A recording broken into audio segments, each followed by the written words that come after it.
Hey, what is going on, everybody? Welcome into this week's edition of my top waiver wire ads and streamable defenses for week 13 of this NFL season.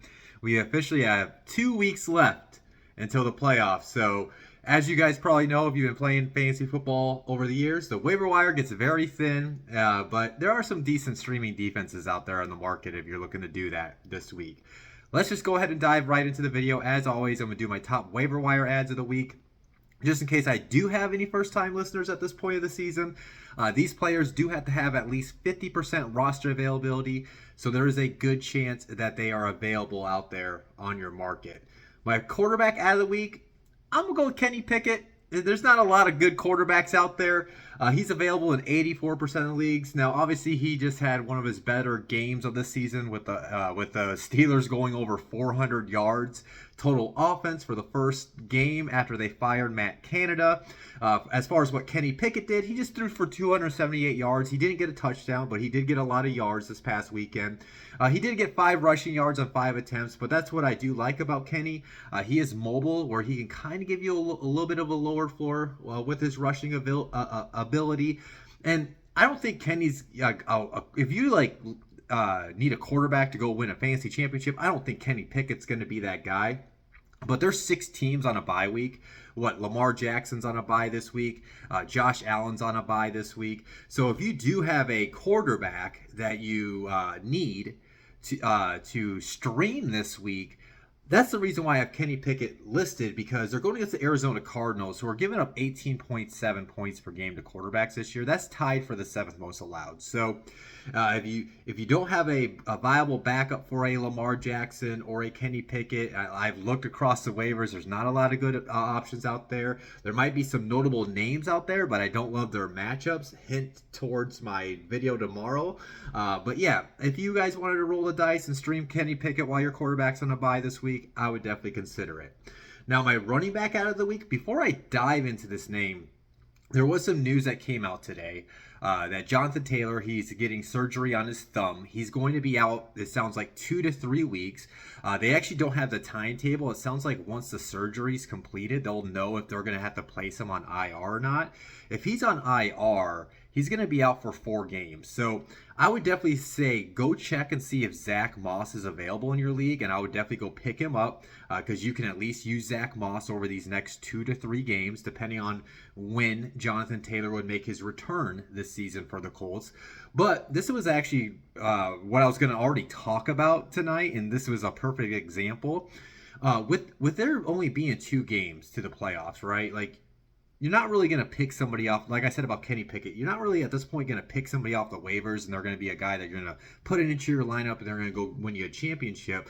So especially at the running back position, this is actually the time of the year where you need to start thinking about handcuffs. You need to think about the starting running backs that you've been counting on week in and week out, and go get their top handcuff on your bench, because if they get hurt, like a Jonathan Taylor, you don't want to have to be scrambling to find his replacement. Like, you would want the perfect replacement with like a Zach Moss. Like, say you have Bijan Robinson, for example, go make sure you have Tyler Algier on your bench if he's out there on the waivers. So that's what I want to say about the running back position. And just to go into Roschon Johnson, my top running back out of the week. He's available in 77% of the leagues. I thought he looked very solid last night. He had 10 rushes for 35 yards.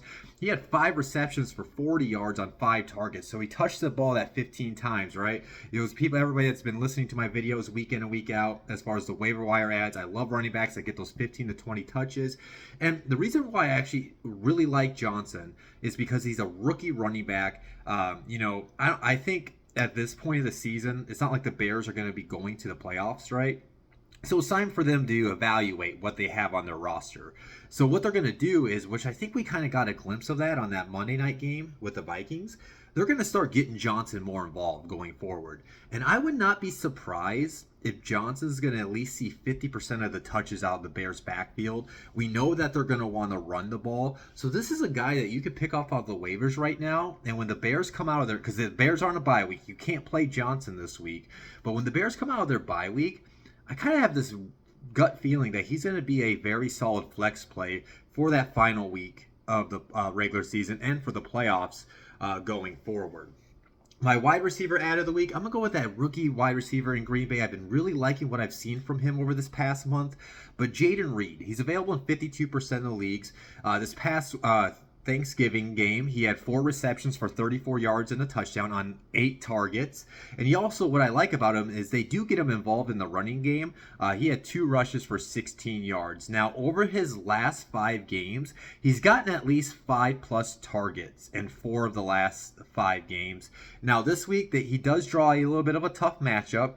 Going against the Kansas City Chiefs, who are only giving up 18.7 points per game to wide receivers this year. That's the 8th fewest. But with 6 teams on a bye, you also got to like to think like maybe the Packers might be forced to throw the ball a lot. I could see Jaden Reed being a sneaky like wide receiver 3 play this week. My tight end out of the week, if you guys watched my start sit video and you listened to me, he was one of my top tight end starts last week. So if you end up streaming him like I suggested, well, you don't have to go get him. But if you are looking for tight end help this week, I would go see if Pat Freiermuth is available on your roster, available in your league. He's available in 51% of the leagues right now. Had a career game against the Bengals this past weekend. He had 9 receptions for 120 yards on 11 targets. Anytime I see double-digit targets for a tight end, I'm definitely trying to get him on my roster if I need help at the position. And I think with this new offensive coordinator situation in Pittsburgh, we're going to finally see Freiermuth have a more of a consistent role in this offense, more of a consistent flow of targets in their passing attack. Now, the Cardinals are just giving up 6.3 points per game to tight ends this year, but they did give up 2 touchdowns to Tyler Higbee this past Sunday. So I definitely would be comfortable streaming Pat Freiermuth this week. My flex out of the week, this is another like handcuff situation like I talked about when I was speaking about Roschon Johnson. Royce Freeman, he's available in 87% of the leagues right now. He is the primary backup to Kieran Williams with the Los Angeles Rams. And we already saw Kieran Williams get hurt once this season. So if Williams gets hurt, if you're a Williams manager, you want to have his replacement for the playoffs in case that would happen. So I would definitely go, if you have a Williams on your roster, I would definitely be going to consider adding Freeman onto your bench. This past weekend, he's still involved in the offense. He had 13 rushes for 77 yards and a touchdown. Now, I wouldn't really play him this week. He's a guy, like I said, he's a not premium handcuff. I would say he's a very solid handcuff to have for a Kieran Williams in case he gets hurt. Not the greatest matchup for the running backs. Browns are only giving up 15 points per game to running backs. Expect Williams to still dominate the touches, so I don't think you should be picking up Freeman off the waivers to play him. I believe if you have Williams on your roster, or start playing it ahead. If other people in your league have Williams on the roster and you don't really have great running back depth, go pluck out Freeman. So if something happens to Williams, you screw your opponent up, and you get to play Freeman if something were to happen to Kieran during the postseason. So yeah, those are my top waiver wire ads of this week. Moving into my top streamable defenses, and just like those players, these defenses have to have at least 50% roster availability. So there's a good chance that you can go pick them up and stream them this week in week 13. My number 1 streaming defense, I am going to go with the Falcons against the Jets. The Falcons are available in 89% of the leagues right now. We saw what that Jets offense looked underneath Tim Boyle. Tim Boyle is getting the start once again. So that's something I would definitely want to take advantage of. And then when we look at these data points, which make them a good streaming defense, the Jets they have allowed the 3rd most sacks. They are tied for the 5th most giveaways. So giving up those sack points, giving up those giveaway points, and then they've been struggling to put points on the board. The Jets are only scoring 14.8 points per game this season. That is the 3rd fewest in the NFL. So the fact that they're not scoring points should give you a high floor, and then the fact that they've been giving up a lot of sacks and turning the ball over, that could potentially give you a high ceiling game out of streaming the Atlanta Falcons defense in Week 13. My number 2 streaming defense, I'm going to go with the Colts against the Titans. The Colts are available in 86% of the leagues. And this is strictly because I think the Colts can be able to put pressure on Will Levis and force him into mistakes, and they can create those, get those sacks and create those turnovers. And there's some data points that back that up as well. Now, as far as the Colts defense, they're actually in the NFL. They are tied for the 5th most takeaways this season, and they are tied for the 5th most sacks.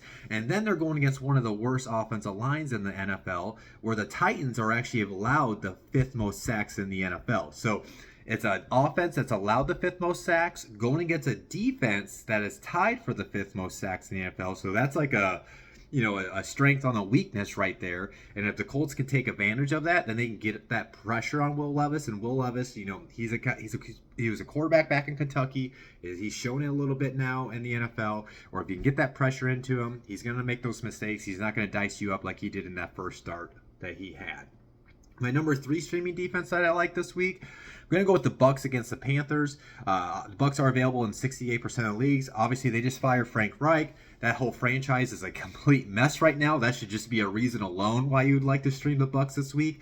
But when you look at the data points, though, Panthers have allowed the 4th most sacks this year. So I like the chance that Bucs defensive front with Vita Vea, Shaq Barrett, Joe Tryon-Shoyinka should be able to get after Bryce Young and get those sacks on him. And then what should give you a high floor if you just stream the Bucs defense is the Carolina Panthers are only scoring 15.7 points per game. That is the 4th fewest in the NFL. Moving into my number 4 streaming defense, and I thought these guys looked really good against that Baltimore offense on Sunday night. It's just that their offense didn't help them out. But I'm going to go with that Chargers defense against the Patriots. The Patriots are only scoring 13.5 points per game this year. That is the 2nd fewest. So I just think that gives you a high floor with the Chargers. And like I said, I thought they looked really solid this past Sunday night. And then a data point on their defense, though, is they're actually tied for the 5th most sacks. So with like Khalil Mack's been playing really great this season for that Chargers defense. So, and then you just got the mess of the quarterback situation. Is it going to be Mac Jones? Is it going to be Bailey Zappi? Is it going to be Will Grier? We don't know. Either way, I trust the fact that they're going to be able to get those sacks. There's not going to be a lot of points scored by the Patriots offense. And those quarterbacks in New England had just been turning the ball over a lot over the past few weeks. My number 5 streaming defense, this is mainly just because of the quarterback situation in Cincinnati, but I definitely like the Jacksonville Jaguars against the Bengals on that Monday night matchup. Jaguars are available in 67% of the leagues, and this is mainly just because it's Jake Browning at quarterback. Obviously, we didn't see them put up a lot of points in the first game underneath Jake Browning. And then what I like about the Jaguars defense, though, is they're actually tied for the 3rd most takeaways. They've been very solid throughout the season getting their hands on the ball. So the fact that you got Jake Browning making his 2nd career start on the road in a primetime matchup, I just think Jacksonville's defense down there in Duval with Josh Allen should be able to take advantage of that and pressure Browning into mistakes and turnovers and get sacks and mainly just do what they've done throughout the season and force turnovers. So yeah, that is my top streaming defenses for Week 13. As always, guys, hit the like button, hit subscribe, hit follow. If you haven't done that yet, let's boost those numbers on this channel. And then as always, if there's any players on the waiver wire or any defenses you're considering streaming this week that I did not talk about in this video, you can always get in my comment section. You can get into a DM, shoot me a text. I always try to get back to you guys as soon as I can. Other than that, you guys will see me tomorrow night when I do my top starts and sits for Week 13. I'm going to hop off here. You guys enjoy your night, your evening, your morning, whenever you're watching this. Peace out.